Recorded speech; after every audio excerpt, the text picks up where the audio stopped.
All right, what's up, YouTube? So, I just wanted to say a few things about the last minute of the Boston-Milwaukee game.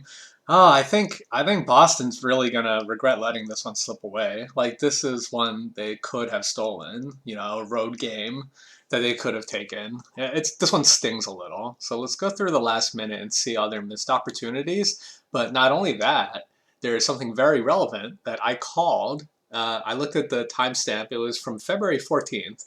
Valentine's Day, very typical time to be theorizing about basketball rules, just as is very standard for the occasion. And I knew I wrote that back then, so I went back and I looked for it, and we can talk about this little rule thing that I have in mind. So I'm going to start on this possession with about a minute left. All right, so you see Milwaukee is just hedging hard on Tatum anytime he gets a pick on three-point line. Right there. Great box out by Grant Williams. This is similar to what we were talking the other day about the Golden State game. Let me rewind a little. Oh my God, that shot was so open. Like I really thought that was going in real time. This is a great rebound by Grant Williams. Something I talked about in the Golden State Memphis game. You have to box out. You have to find someone in that situation. Good misses are easy rebounds again for a person in good position.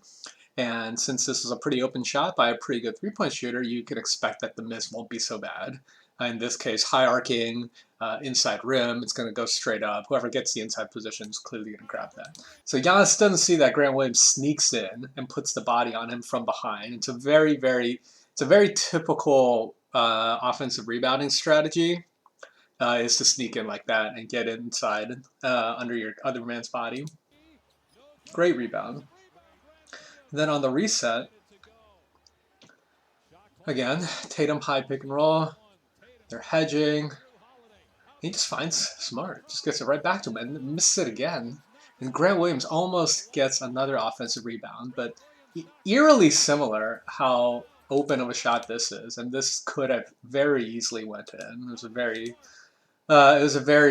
close miss, and you can see. Look at Grant Williams, almost the exact same pattern. Comes from the baseline, gets under Giannis, puts body on him.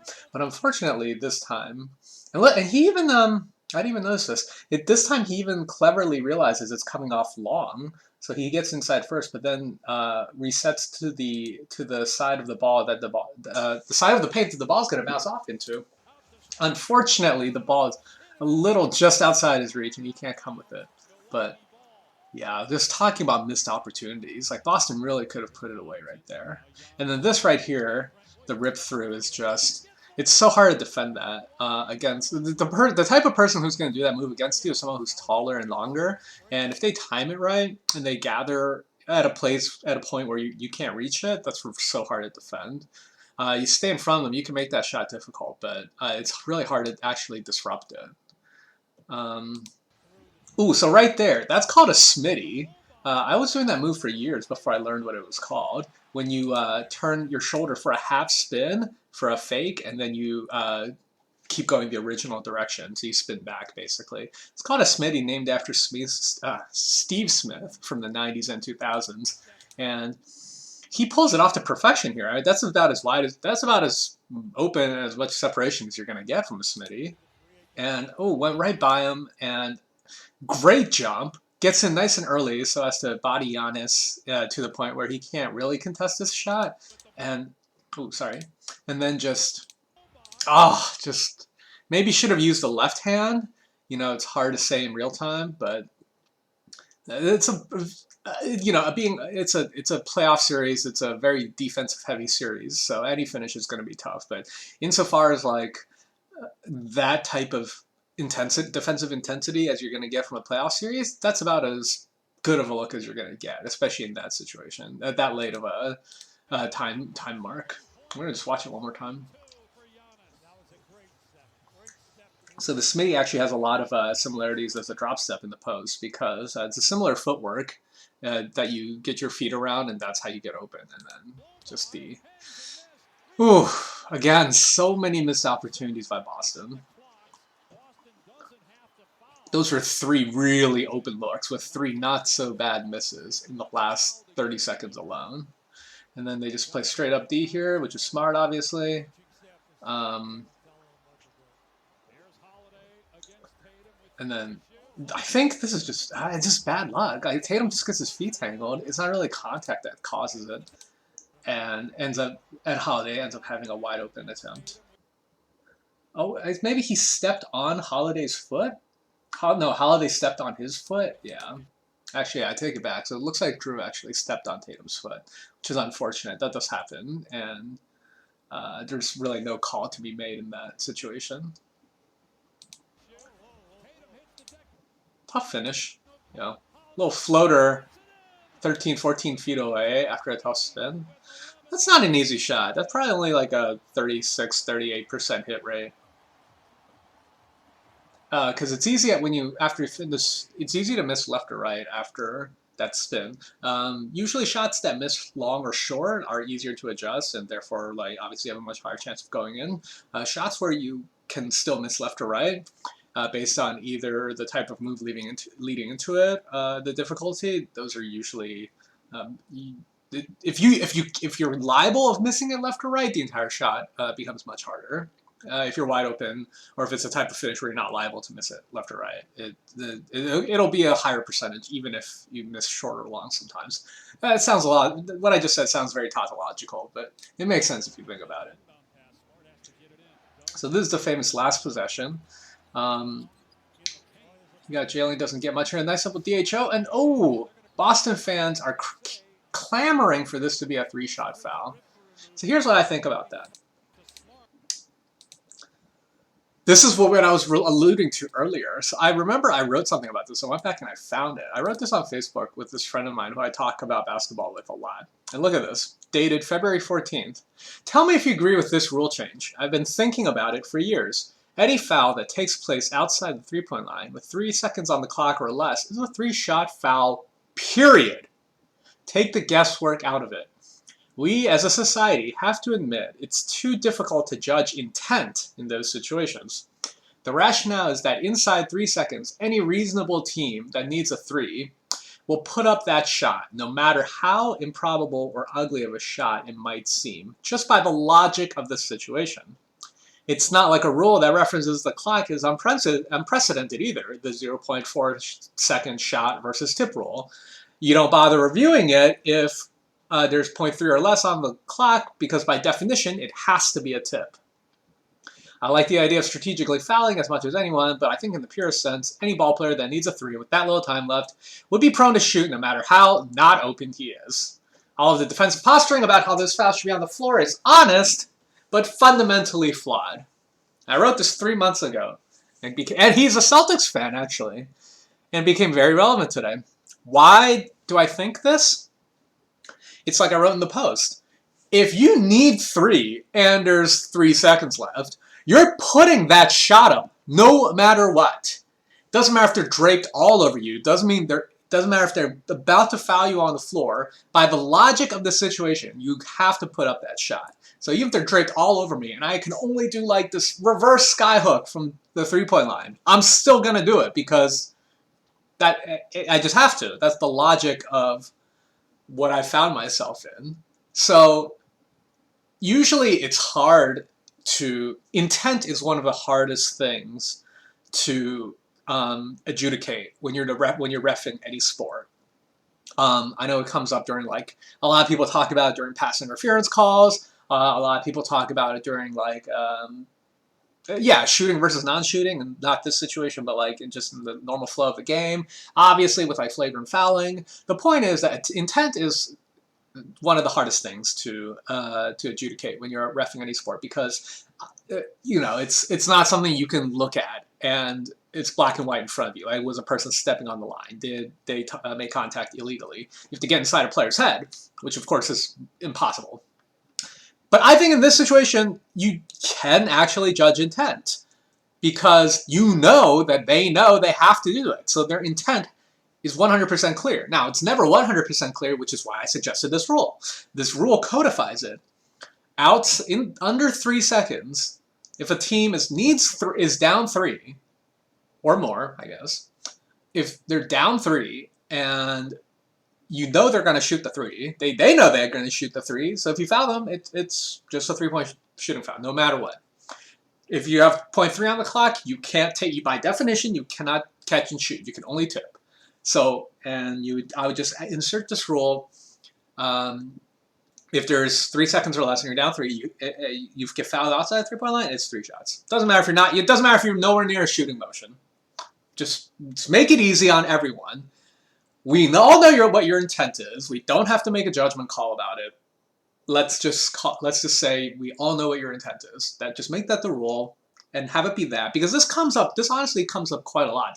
The reason I said that I've been thinking about this for years is this comes up maybe like 15 times a year during the regular season. Obviously, it's a lot more rare for it to matter when in a playoff game for this specific rule to matter, but it does come up quite a bit. I think that this is a good rule change. They'll never make it because it's a little too complicated. It's a little too meta, for lack of a better word. It's like only someone who really thought about why this is necessary and so controversial would want to come up with something like that. But fortunately, that's what I am. Now, after I said all of that, let's apply it to this play. First of all, this does not occur under 3 seconds, so my proposed rule would not have mattered. Or it would not have taken effect in this situation, unless you want to take my rule and broaden it out to a longer time. But at a certain point, people will think that it's no longer true anymore, the spirit of the rule. If I said 6 seconds, well, no, you can obviously make many more moves or pass it many more times in 6 seconds. Truth be told, you could even do it in 3 seconds at the NBA speed. But, I think 3 is pretty... Is pretty what's the word I'm looking for? It's pretty rational in this particular case. I'm just saying, if you expand it out to 6, people would think that it no longer serves its purpose. That no longer makes the sense it purports to make. So in this case, it's not under 3 seconds. It's like 4.5. So right off the bat, we should probably not apply the rule, because 4.5 seconds, you probably can create several more opportunities to get a shot off. So that's okay. Well, look, when the foul occurs, it's like 5 seconds. So my rule definitely wouldn't apply, unless you're willing to expand it. But I don't think expanding it too far makes sense either. And the other thing is, in just my honest opinion, after I had a gigantic spiel about how hard it is to judge intent and why we should have a rule to make it easier so we don't have to judge intent, after all of that, what I said, I don't think Smart was shooting here. I know I spent all this time defending the team on offense, saying how they should be afforded the right to have people understand that they were going to go for 3. But I think this is him making a savvy play. He had no intention of shooting. It's like, okay, foul's coming. I'm gonna pretend like I'm putting up a shot, even though he was not open at all. There's plenty of time left to get another opportunity. Yeah, so. In a way, it's both a good and a bad thing that this is the exact example that my proposed rule change is talking about. Because on one hand, it does make it less ambiguous. But on the other hand, it is the one time where it's pretty obvious that the guy was not going to shoot. So I don't think... I'm going to be honest. I know he and Ime claim that he was shooting here. Which, they have to, but I don't think he is. Let's look at it frame by frame. So, I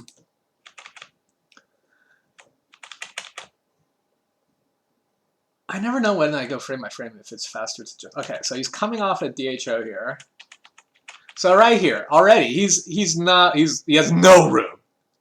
If this was T-Mac, someone known for just coming off and elevating and shooting over someone, that's one thing, but it's not. That's Marcus Smart. He's coming off. He's completely has no space. You have someone draped all over you. Holiday is close enough to rip that ball or block it, essentially. So first of all, yeah, no. And then he has his dribble, so clearly he should. If someone's that close to you and you have your dribble, you can do something to create space. So why wouldn't you? But, Holiday came a little too close, and Smart was like, okay, well, you're close enough for it to be a foul, so I'm going to pretend like I'm shooting. But no, that's the thing. He is not shooting right there. Okay, so I'm I'm not even contradicting myself. I'm proposing a rule change that would take advantage of the situation, but at the same time, taking it to its natural extension, which shows to its natural conclusion, which shows how ridiculous it would be in some cases. He has to do it. He has to try for his team. I love it. I respect the hell out of it. I'm saying I don't think anyone thinks he was trying to shoot there. And then this last attempt is amazing. So many tips, and then of course, as we all know, finally it's a little too late. And the sad thing is, like, okay, so Marcus Smart obviously thinks it was in time. The sad thing is, like, the guys closest to the play, Horford and Tatum, they actually kind of knew. They weren't even trying to argue for it. They kind of knew it was too late. You don't really see that in the NBA. Usually, guys like try their hardest to advocate on their behalf. Um, but no, they knew it was too late. Oh my god, what kind of? How about? Can we talk about how good Horford has been these last two series? He's the same draft as Durant. I think he was a sophomore, so he's actually 1 year even older than Durant. But he's just been amazing these last two series. So great, good for Al Horford. So a common rule that a lot of people aren't fully aware of is that even though all the other guys going for the rebound can go as soon as the shooter releases it, the shooter himself can't actually leave until it hits the rim. So a lot of people don't know that rule. And in this case, I mean, no one would ever call this, but obviously it looks like Marcus Smart went a little early. By like a little bit, but I'm just saying, right? That's a rule that is not fully enforced all the time. But yeah, absolutely great attempt. So yeah, that's that. And I just wanted to talk about that the rule in particular. And if you have any thoughts about it, leave your thoughts behind in the comments. Thanks for watching.